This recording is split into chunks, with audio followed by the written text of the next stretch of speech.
The moment I stepped into the basement of my newly rented townhouse on Blackwood Street, something felt wrong. The air hung heavier there, as if reluctant to fill my lungs. Ancient stone walls seemed to absorb the weak yellow light from the single bulb dangling overhead, casting elongated shadows that shifted when I wasn't looking directly at them. But what truly caught my attention was the door, wooden, weathered, and sealed with a rusted padlock, situated in the far corner of the north wall, exactly where it shouldn't be. According to the property layout, that door connected directly to the neighboring house. I'd chosen the place for its solitude, needing space to finish my dissertation. The university's history department had connections with the Historical Society, maintaining these 19th century townhouses, and the rent was surprisingly affordable. What I hadn't realized was how isolation would amplify every creak, every unexplained sound. It happened the third night. While organizing research materials in the basement, I approached the locked door, curious about what lay behind it. As I drew within 2 feet, the distinct sound of padding footsteps emanated from the other side, followed by high-pitched giggling that raised the hair on my arms. I backed away immediately, heart hammering against my ribs. The sound stopped the moment I retreated. The next morning, I introduced myself to my neighbor. Mrs. Ellington was in her late 70s, white-haired and stooped, with rheumy eyes that never quite focused on mine.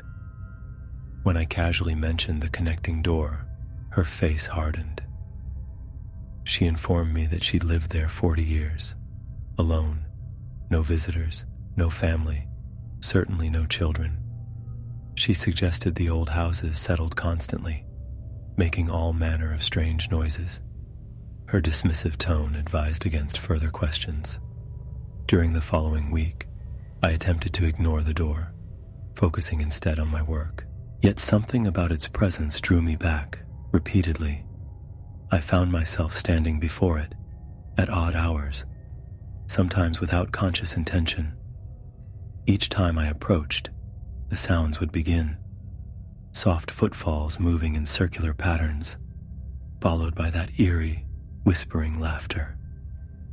Sometimes I heard what sounded like small hands scratching against the wood. My sleep deteriorated, dreams filled with corridors that stretched impossibly long, leading always to that door standing ajar, darkness spilling from beyond. I'd wake gasping, sheets soaked with cold sweat, convinced I'd heard laughter fading from my bedroom. I researched the house's history, discovering that the townhouses had originally been a single home belonging to Dr. Alexander Pierce in the 1880s. According to local records, Pierce had been a physician specializing in nervous disorders in the young. The basement had served as his examination room. The property was split into 2 residences in 1923 after the doctor disappeared under mysterious circumstances. No mention of deaths or missing children appeared in any document, yet dread pooled in my stomach with each article I read. My obsession with the door grew. I took to pressing my ear against its rough surface, listening for hours. The sounds became more elaborate, what seemed like whispered conversations, objects being dragged across the floor, the occasional burst of that unsettling laughter. Once, I could have sworn I heard my own name called in a sing-song voice. When I questioned Mrs. Ellington again, her reaction unnerved me. She fixed me with a suddenly clear gaze and asked if I'd been sleeping well. She mentioned that the previous tenant had suffered similar disturbances before leaving abruptly. Her cryptic smile followed me back to my house. That night, I found the basement light wouldn't turn on. Using my phone's flashlight, I made my way downstairs to check the circuit breaker. As the weak beam swept across the room, my blood froze. The padlock on the door hung open, the hasp empty. My throat constricted, each breath becoming a conscious effort. Despite every instinct screaming to flee, I approached the door with trembling legs. The sounds began immediately, more intense than before. Not just footsteps, but running now.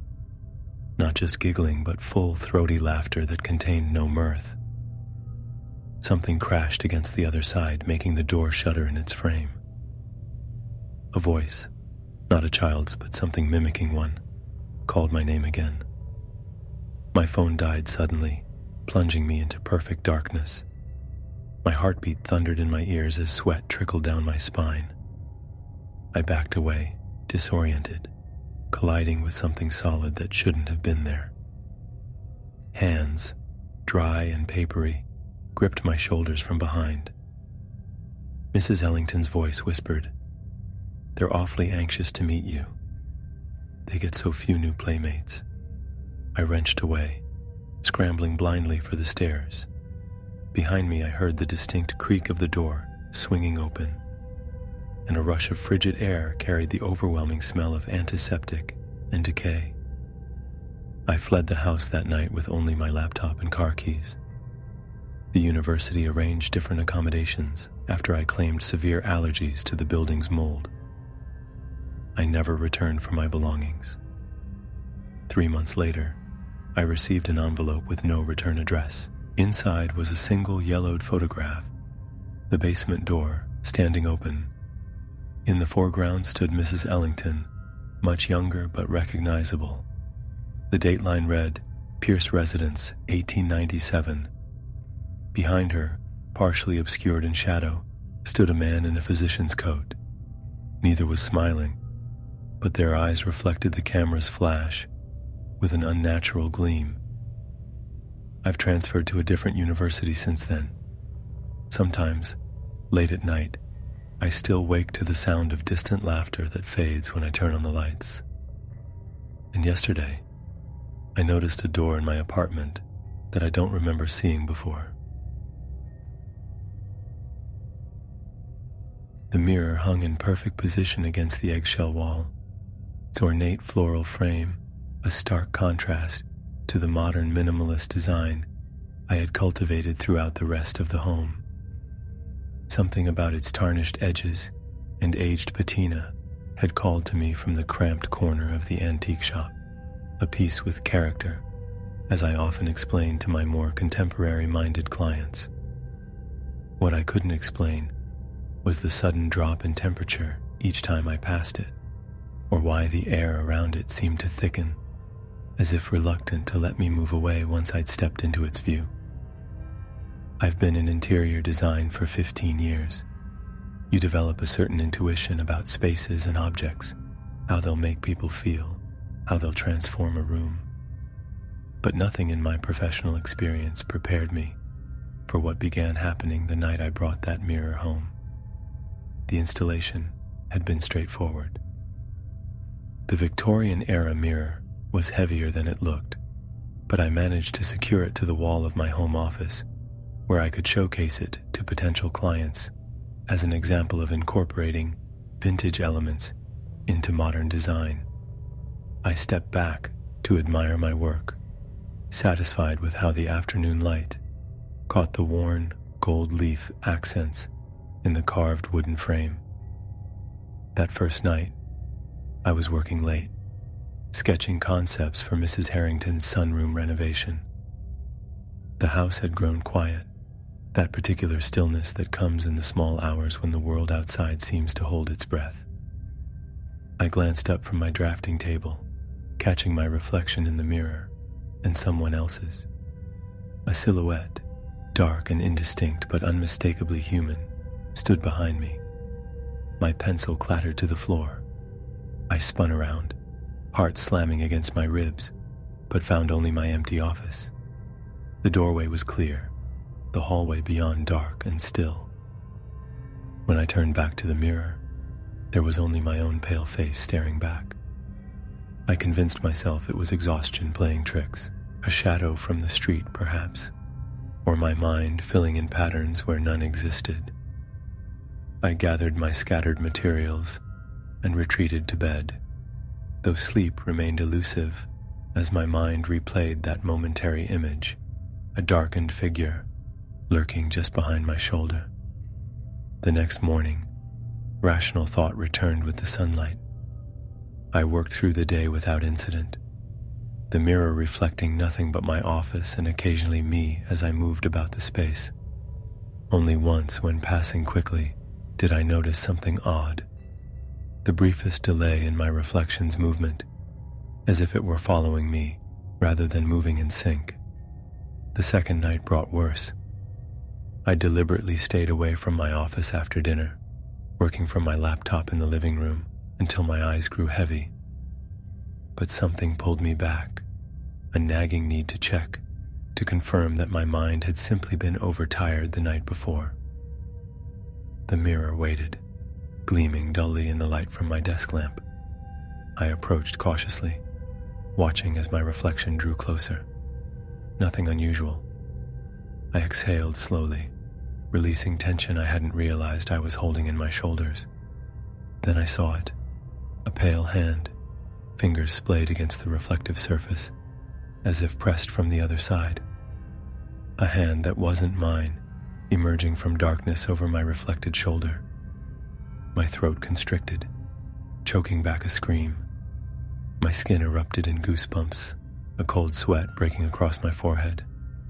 I backed away, unable to tear my eyes from the impossible image. The hand remained for several seconds, before slowly withdrawing into the darkness behind my reflection. I spent the night at a hotel. When I called my business partner the next morning, she asked if I was sick, said my voice sounded different, strained. I told her about finding an unusual antique mirror for the Parkerson project, deliberately omitting what I'd seen. Even to my own ears, such a story would sound absurd, the product of an overworked mind, or worse. By the third night, curiosity overcame fear. I'd spent the day researching the shop where I'd purchased the mirror, learning little except that the owner dealt primarily in estate sales from old New England families. I returned home determined to face whatever waited in the glass. This time I saw eyes first, deep-set, watchful, floating disembodied in the darkness behind my reflection. As I watched, frozen in horror and fascination, more of the face emerged. Hollow cheeks, a strong jaw, thin lips drawn into an expression I couldn't decipher. Not quite malevolent, but hungry, waiting. My knees weakened as a peculiar dizziness washed over me. The room seemed to tilt, the walls pulsing slightly as if breathing. I became aware of a low humming sound emanating from the mirror, or perhaps from inside my own head. The face in the reflection moved closer to my shoulder, and with mounting terror, I realized I could feel a cold pressure there, as if someone was actually touching me. When it spoke, the voice seemed to vibrate through my bones rather than reach my ears. "You invited me in." I hadn't. I wanted to protest, but my mouth felt filled with cotton, my tongue unwilling to form words. The pressure on my shoulder increased as the face in the mirror drew closer to my reflected ear. My heart hammered violently, each beat painful against my ribs. My vision tunneled, darkening at the edges as I struggled to breathe. I don't remember leaving the office or driving to the storage facility across town. My next clear memory is standing among stacked boxes, mirror wrapped in blankets and secured with packing tape. I'd called in sick for the remainder of the week, telling myself I'd decide what to do with the mirror after some distance and perspective. Last night, alone in my bedroom, I woke to the familiar sensation of being watched. My eyes snapped open to darkness, but I wasn't alone. In the mirror mounted on my closet door, a simple modern piece I'd had for years, I saw my reflection, and behind it, a now familiar face, fully formed and staring back with recognition. It smiled as realization dawned on me. It was never about the antique mirror at all. The ornate frame may have been the doorway, but once invited through, my visitor had found other reflective surfaces to inhabit.